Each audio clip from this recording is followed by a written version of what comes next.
Hah?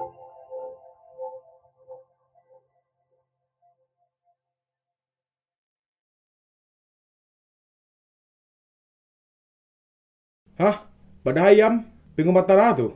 Awak Islam? Percaya awak yang kayak gitu? Sirik tuh mah. Ya itu udah pasti sirik. Setahu gua tuh pengobatan sirik. Pelajarannya itu sirik. Sirik, sirik, sirik, sirik, sirik, sirik, sirik.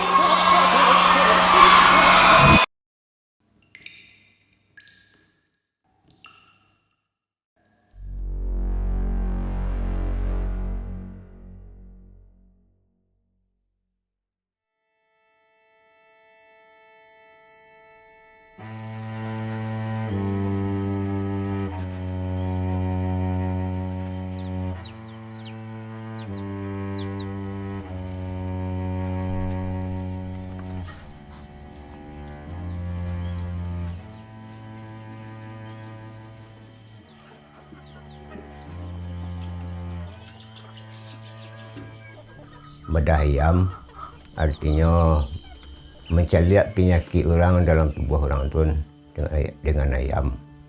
Jadi dipindahlah penyakit orang itu ke ayam, bisa melihat apa penyakit orang itu di ayam. Yang memindahkan bukan saya, yang memindahkan adalah Allah SWT. Zahiriahnya dan saya, batinnya, hakikatnya Allah yang memindah. Praktek bedah ayam itu sesungguhnya dia punya banyak bentuk ya. Ada yang dengan tujuan untuk mengetahui penyakit dari si pasien, hanya itu tujuannya, tidak lebih daripada itu. Tapi juga ada yang dengan tujuan untuk memindahkan penyakit dari si pasien ke ayam tersebut. Jadi untuk memotong ayamnya, you sama syarat untuk ayam badah ko ayam yang sehat. Kira umur 3 bulan. Jadi sebelum ayam dipotong, ayam tu dia sok di kumayam dengan membaca doa. Asinan doa itulah memindahkan doanya, memindahkan penyakit orang itu ke ayam. Jadi sudah dia sok kumayan, lalu tidak biar dengan pisau yang tajam. Sudah tidak biar, inilah ayam itulah mati, baru dipadah ayam itu melihat penyakit yang ada dalam tubuh orang itu.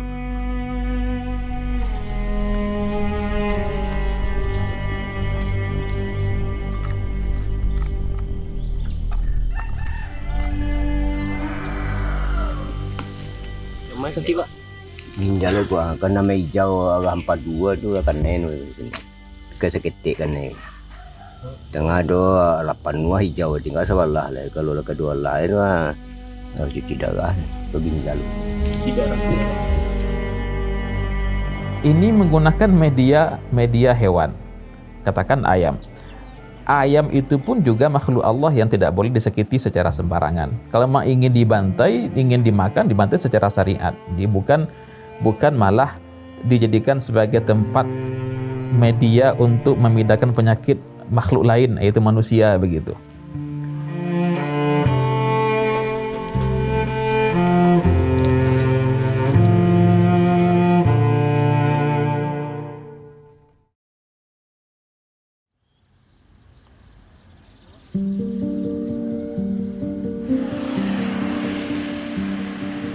Pengobatan seperti ini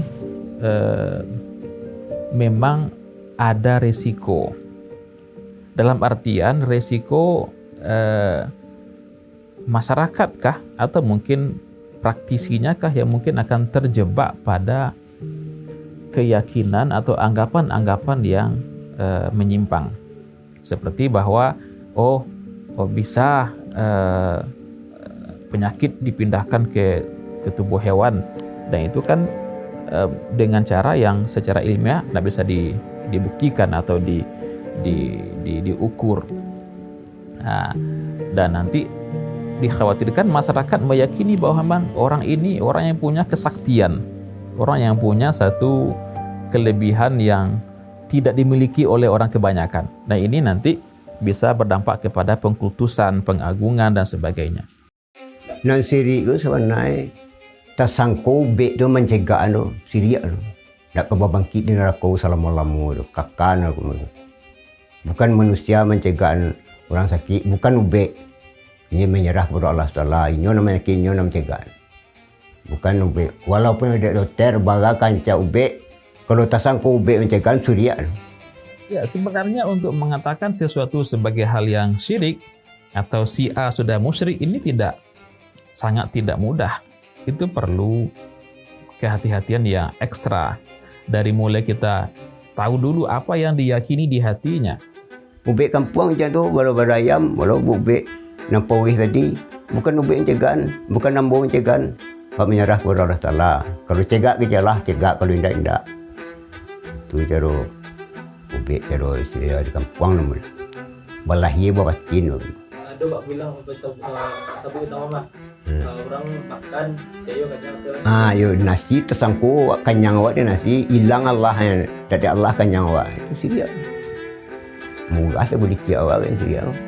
Nah. Kalau ndak Allah kenyang nasi nak kenyang.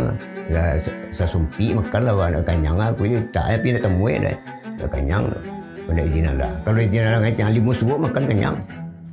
Jangan terlalu mudah memberikan label musyrik, bid'ah, kafir. Ini berat. Perlu proses yang panjang. Mengetahui apa yang diyakini, apa perbuatannya, apakah itu karena terpaksa ataukah tidak. Dan itu proses yang tidak sebentar. Tapi memang kita juga tidak mau juga untuk seakan-akan menyepelekan. Jika benar sudah terbukti sebagai hal yang musyrik, dia meyakini ini sebagai sosok yang memberikan dia manfaat, mudarat kayak Tuhan begitu, ini musyrik jelas. Kita tidak akan bertindak secara terlalu menyepelekan begitu, tapi juga tidak terburu-buru. Maka memberikan vonis itu, apalagi sampai ke tahap musyrik dan kafir ini sangat berat. Perlu proses yang panjang, perlu kehati-hatian, perlu ada investigasi lah dengan orang yang dituduh itu. Apa yang diyakininya, apa yang dikatakannya, apa yang diperbuatnya, banyak hal.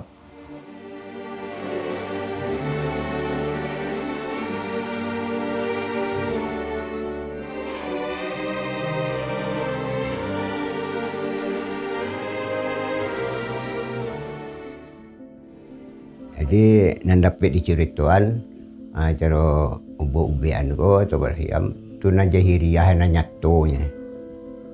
Walaupun nanti bisa diceritakan banyak, itu sekadar cara-caranya. Pinan cara nan doa-doanya yang tersembunyi itu tidak bisa disampaikan loh. Jadi tentang itu sabantaro dulu. Mungkin tidak bisa disabuikan sadonya loh, mungkin sebagian saja. Ya walaupun sesungguhnya kita juga tidak bisa secara terburu-buru untuk memberikan satu vonis hukum, katakan ini pengobatannya sudah jatuh kepada hal yang musyrik atau ini sudah sesat. Tidak bisa begitu, karena dalam syariah itu kita memang dituntut untuk berhati-hati kalau sudah sampai ke tahap memutuskan sesuatu, untuk mengatakan bahwa ini benar, ini salah, apalagi sampai kepada ini musyrik, ini sesat dan sebagainya.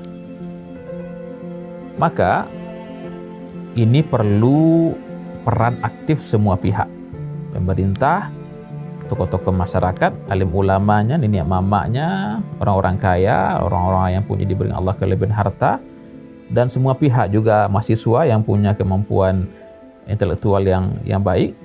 Cerahkan masyarakat bahwa lebih aman kita berobat kepada orang yang sudah teruji keilmuannya, dokterkah, bidankah, dan sebagainya. Wallahu a'lam.